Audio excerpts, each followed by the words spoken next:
First of all, can I say thanks very much for the invitation today. And it's nice to be here with my parliamentary colleagues, Lord Smith, the local MP, excuse my voice is going a little bit, local MP Ian McCartney, and it is important, I think, this event today, because the importance of today's event is that it's about veterans.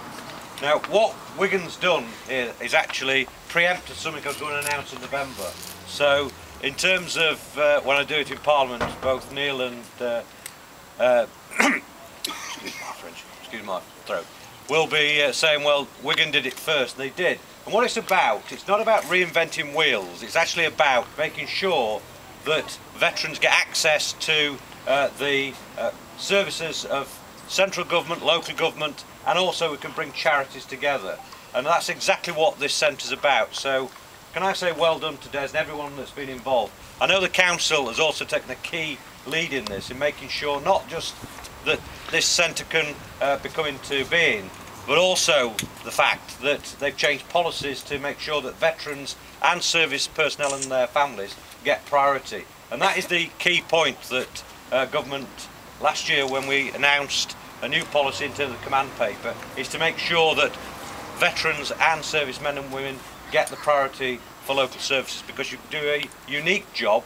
We have a great debt of honour to those that have served, but also those that are serving today. And I think it also makes it more relevant, clearly, when we've got men and women on operations in Afghanistan. I know many come from the Wigan area and the surrounding area, so it's important to make sure we don't forget them and we give the support to the families when they're actually on operations. So Des, it's been a great privilege to be here today. Well done to everybody, and can I just wish it a great success in the future.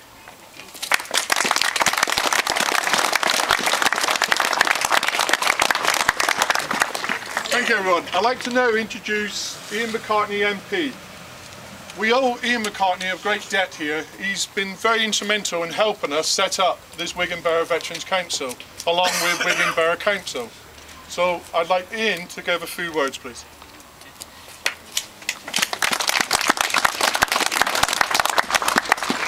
Ladies and gentlemen, can I first of all welcome you to Platt Bridge, my adopted home of 30 years ago, and to say that this is an extremely proud moment for me.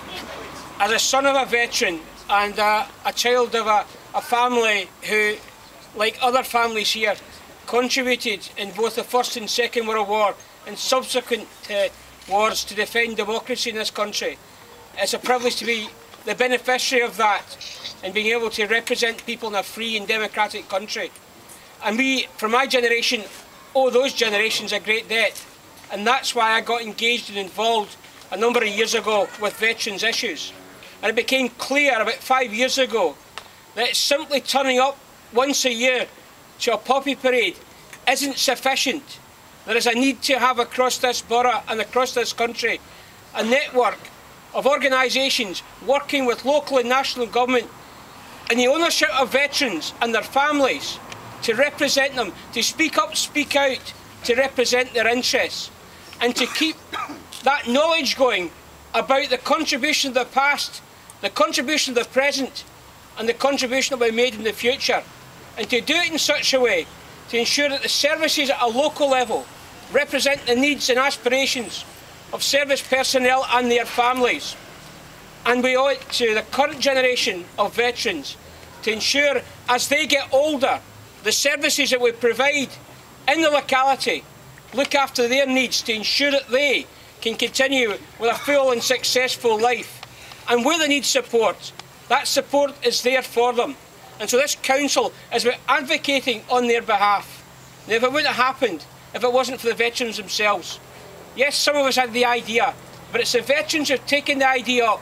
Going out, we've consulted over 1,200 veterans in the borough over the last few years. The council's played its part through Lord Smith and the officers. And the officers have given more than just their time, they've given their personal energies. And without that personal time and energies, then this wouldn't have happened. So it's a great day.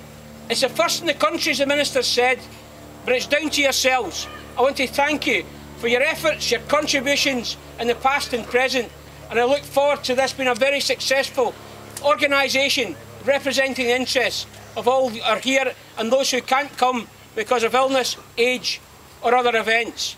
And can I finally say to the young cadets who've come here, I'm now a grandfather, like many people around here, and I take great pride in my grandchildren. And these children here are the next generation who are contributing to our community, to our society. And far too often, newspapers just carry negative things about young people. But the vast majority of our young people in Wigan, we can be proud of the young men and women in our borough. And we need to nurture them, support them, engage with them and encourage them. And I want to thank them all today for their effort in coming here, the pride that was on their faces, the way in which they interacted. Thank you for coming and good luck to your futures, whether it's representing your country in the armed forces or what other profession you want to take up. Thank you for coming here and showing your pride on those who came before you. So thanks for listening, good luck, and let's show this centre in the years to come represents the interests of those who've looked after our country with pride and with dignity. Thank you very much.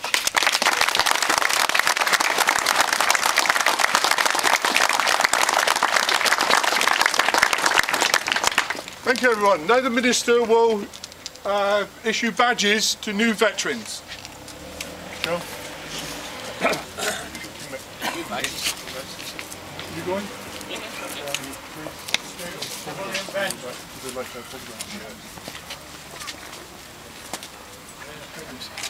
Yeah.